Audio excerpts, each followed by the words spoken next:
ভালোবাসার মানুষকে জীবন সঙ্গিনী হিসেবে পেয়ে আমি আলহামদুলিল্লাহ অনেক খুশি। আমাদের ভালোবাসার পথটা এত সহজ ছিল না। সকল বাধা পেরিয়ে আমরা গার্লফ্রেন্ড বয়ফ্রেন্ড থেকে কি হাজবেন্ড ওয়াইফ হলাম। নুসাইবা হলো ঢাকার মেয়ে, তার কি গ্রামে গিয়ে মন টিকবে? তো হ্যালো এভরিওয়ান, আসসালামু আলাইকুম। আশা করি সবাই ভালো আছেন। আলহামদুলিল্লাহ আমরা অনেক ভালো আছি। হুট করে প্ল্যান করলাম আমরা বিয়ে করব। যেহেতু আমাদের অনেক দিনের রিলেশন, বাবা মাকে রাজি করানোটা সহজ বিষয় ছিল, তাই আমিও বাবা মাকে বলে দিয়েছি আমি আমার ভালোবাসার মানুষকে ছাড়া অন্য কাউকে বিয়ে করা আমার পক্ষে সম্ভব না। আমার রিলেশনের প্রথম দিক থেকে আমার ফ্যামিলির সাপোর্ট ছিল না, রাজি ছিল না। আমার মা হলো গ্রামের সহজ সরল মানুষ, তার মনে একটাই ভয় ছিল ঢাকা শহরের মেয়ে গ্রামে এসে সবার সাথে তাল মিলিয়ে চলতে পারবে কিনা। তো যাই হোক, কষ্ট করে মাকে রাজি করাই। তো ফাইনালি চলে আসলাম মার্কেটে শপিং করার জন্য। তো আমরা ফার্স্ট অফ অল জুতা দেখতেছি, দেখি আমরা জুতা পছন্দ হয় কিনা। তো নুসাইবা বলতেছে তোমাকে জুতাটা তো অনেক সুন্দর লাগতেছে, তুমি জুতা এটা নিয়ে নাও। ফাইনালি আমরা জুতা ওটা নিয়ে নিলাম, অনেক সুন্দর একটা জুতা। তারপরে আমরা চলে গেলাম গাউসিয়া মার্কেটে বোরকা দেখার জন্য। যেহেতু গ্রামে যাবে বোরকা লাগবে, কাপড়ে হাঁটতে হবে, গ্রামে নতুন বউ। তো মোটামুটি অটুকটা কিনা শেষ, এখন আমার পালা। আমি পাঞ্জাবি কিনবো। আমরা পাঞ্জাবি কোথায় পাবো? এখন চলে যাবো আমরা মিরপুর। অনেক মার্কেটে ঘোরাঘুরির পরে আমরা চলে গেলাম সেলরে। সেলরে যাওয়ার পর পাঞ্জাবি এটা চয়েস হলো না, ও বলতেছে এই পাঞ্জাবিটা নাও, এটা তোমাকে অনেক সুন্দর লাগতেছে। ফাইনালি আমরা এই পাঞ্জাবিটা নিয়ে নিলাম। পাঞ্জাবিটা কেমন লাগলো একটু কমেন্টস করে জানান আমাকে। তো নুসাইবা দুষ্টামি করে ক্যাশ কাউন্টারে গিয়ে ম্যানেজারের সাথে দুষ্টামি করতেছিল, ভাই আমাদেরকে কিছু ডিসকাউন্ট দেন। তো যাই হোক, আমরা চলে গেলাম নুসাইবার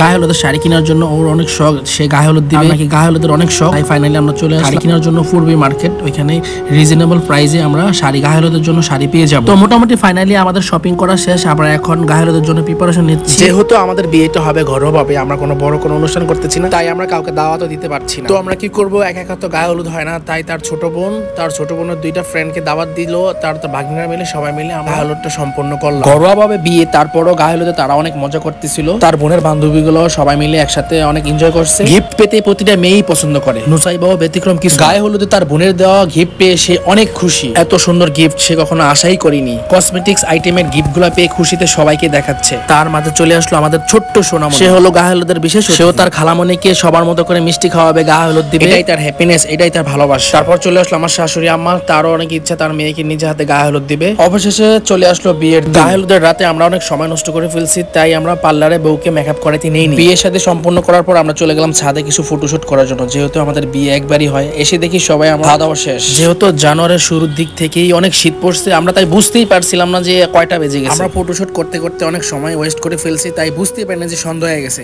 আমাদের চাঁদপুর যেতে যেতে রাত হয়ে গেছে, তাই আমরা রাতের ভিডিওগুলো করতে পারিনি। যতটুকু ভিডিও করছি আমরাই করি। তো যাই হোক, ফাইনালি চলে আসলাম বউ নিয়ে। আস্তে আস্তে সকাল হয়ে গেল। বউয়ের অনেক ইচ্ছা গ্রামে গিয়ে মাটির চুলায় রান্না করতে। তো যাই হোক, অনেক কষ্ট হয়েছে রান্না করতে মাটির চুলায়, তাই ফাইনালি অনেক কষ্ট করে রান্নাটা কমপ্লিট করছে। নতুন বউ বায়না ধরছে গাছ থেকে পেরে ডাব খাবে। যেহেতু আমি গাছে উঠতে পারি, পাশের বাসার ছোট একটা চাস্তো ভাইকে বললাম, ভাই তুমি তোর ভাবিকে নতুন ভাবিকে একটা ডাব পেরে দে।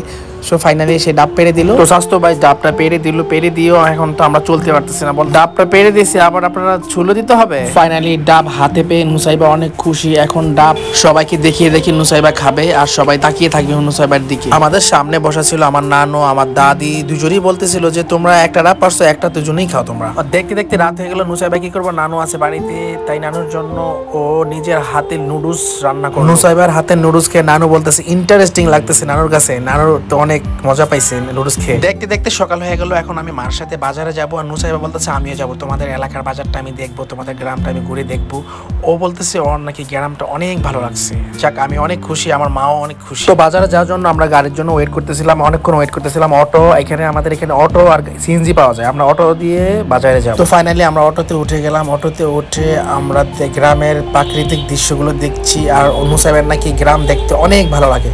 আমি বলতেছিলাম হ্যাঁ, এই জন্য তো তোমাকে গ্রামে নিয়ে আসলাম, তুমি গ্রামে থাকতে চাও? ও বলে হ্যাঁ, আমি গ্রামে থাকতে চাই, আমি ঢাকাতে আর যেতে চাই না। ও অনেক রাগ করে ক্যামেরাতে হাত দিয়ে ফেলছে। ও বলতেছে তুমি সুযোগ পাইলে আমাকে ভিডিও করো, সুযোগ পাইলে ভিডিও করো। ও রাগ করছে, আমার কিন্তু খুব হাসি লাগতেছে, আমার খুব মজা লাগতেছে, কেন জানি বুঝতে। তো আমাদের বাজারে ঘোরাফেরা শেষ করে আমরা বাড়িতে চলে আসলাম। নুসাইবা তো ঘরের কাছে আছে, আমি নুসাইবা তো বাইরে থেকে বের হতে পারি না। অনেক ইচ্ছা ও সরষা ফুল দেখবে। আর এদিকে আমার ভাগ্নিগুলো আসলো যে আঙ্কেল আমাকে ছবি তুলে দেন, ওরা ব্যাডমিন্টন খেলবে। আর আমি বললাম ওকে ঠিক আছে তোমরা খেলো, আমি ভিডিও করি। আর এদিকে ঘরে নুসাইবা একা একা বসে আছে, আমার তো ভালো লাগতেছে না। নুসাইবা বলতেছে আমি গ্রামে আসলাম, আমি সরষা ফুল দেখতে পারবো না, এটা কোনো কথা? তো সরষা ফুল দেখার জন্য আমরা চলে আসলাম, কিন্তু সরষা ফুল দেখতে পারলাম না। কারণ হচ্ছে আজান দিয়ে দিছে মাগরিবের। গ্রামের বাড়িতে মাগরিবের আজান দেওয়া মানে বাড়িতে চলে যেতে হবে, নতুন বউ তাও। তাই আমরা পরের দিন শিওর সরষা ফুল দেখতে নিয়ে যাইতেছি নুসাইবাকে। নুসাইবা তো অনেক খুশি। কি অবস্থা তোমার? আই সো হ্যাপি, তুমি এত সুন্দর একটা জায়গা আমার নিয়ে আসছো। Thank you. গ্রাম ভালো লাগে তোমার? অনেক অনেক, সত্যি? তার থেকে বেশি ভালো লাগে সরষা ফুল। কি অবস্থা, কেমন লাগতেছে? অনেক ভালো লাগতেছে আমার। তাই? অনেক অনেক অনেক অনেক। তো আজ এই ভিডিও এই পর্যন্ত, সবাই ভালো থাকবেন, সুস্থ থাকবেন, আল্লাহ হাফেজ।